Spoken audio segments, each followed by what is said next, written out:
to Halftime TV, Naranda Brown here, your host. And today, like always, we have a very, very interesting show for you, our viewers. Thanks again for getting us to 500 subscribers. The next stop is 1,000. Please remember to like, share, and subscribe. First of all, let me say thank you to our sponsors, Quicklink Shipping. Follow them on Instagram at Quicklink Shipping or email them at quicklinkshipping@gmail.com.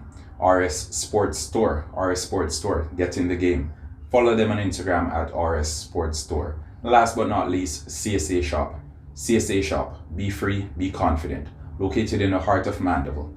Follow them on Instagram at CSA Shop or email them at csashop@aol.com.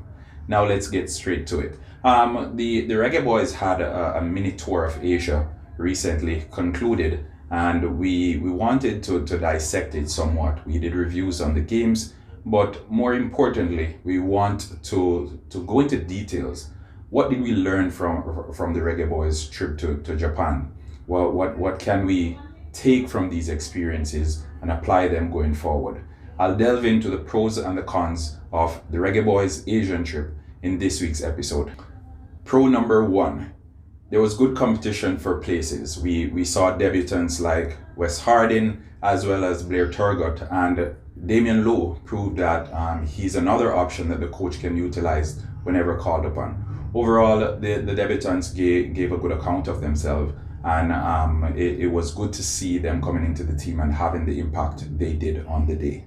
Number two, it was an opportunity to gauge where the team was at, both fitness-wise and as a unit going into a major tournament. We know the Gold Cup is just under a month away, so it was an ideal opportunity to see what the team was looking like and how they applied what they learned in training for that short time that they were together on the field of play. Number three, there were encouraging signs that the team can play with an actual identity. Now lately, Theodore Whitmore's tactics have been called into question. It has been said that he doesn't have any tactics, he doesn't have a system of play, all these things. But that first half against the Serbian team, he showed that the team actually was working towards an identity. And whereas it wasn't successful at the end of the day, it was good to see that he had an idea, he had a philosophy that he wanted the players to adapt to. Number four, and most importantly in my opinion, there were more efforts from the Jamaica Football Federation in the marketing aspect. We saw on Twitter, they were extremely active. We saw the players on the JFF social media handles warming up, dancing, all these things. It introduced a human element, and them being so far on the other side of the world, basically, it actually showed that we could feel close to them, and this was all because of the efforts put in by the JFF's social media team. So hats off to you, wonderful job, and it shows that you're actually listening to us, the vloggers. What we're saying needs to be done. Now over to the cons, the not so good takeaways from the Japan experience. Now, con number one.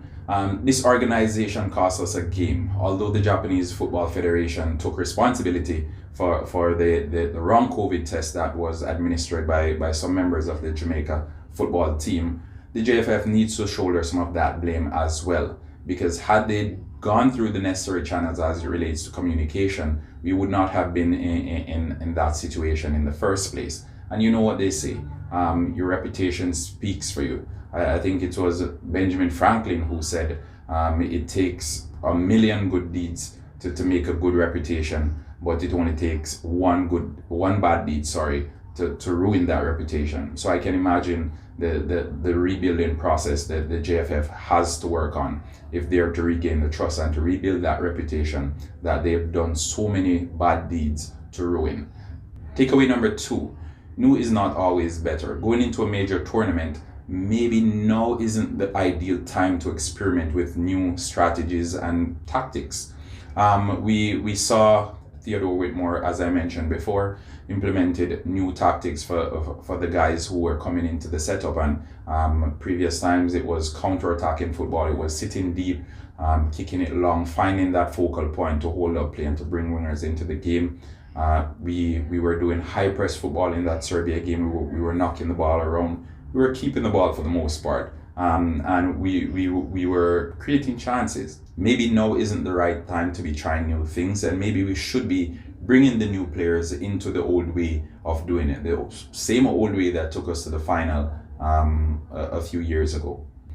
My next con: winning one half of football in 4 is far from encouraging. And although we didn't field our best team, neither did Serbia. And the Japanese team was a youth team. I can only imagine what it would be like if we had played the Japanese senior team. But we can't assume that because Japan beat Serbia senior team 1-0, probably the Reggae Boyz would have had a better showing.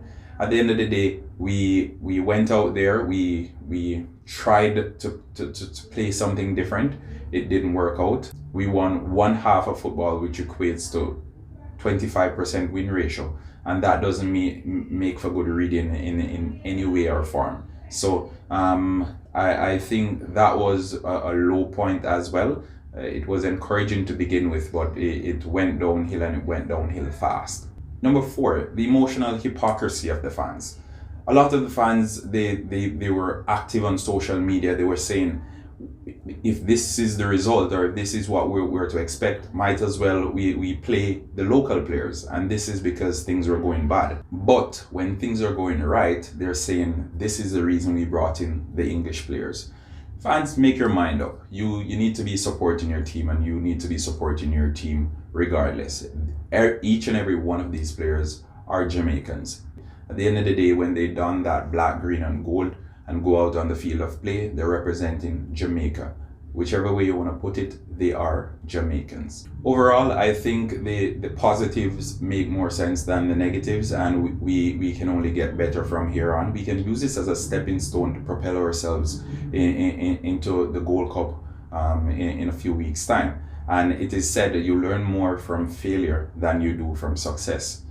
In saying that, we can even dissect this statement, because when you are successful, hardly are your weak points or your frailties highlighted. However, when you fail, these are primarily the reason you do.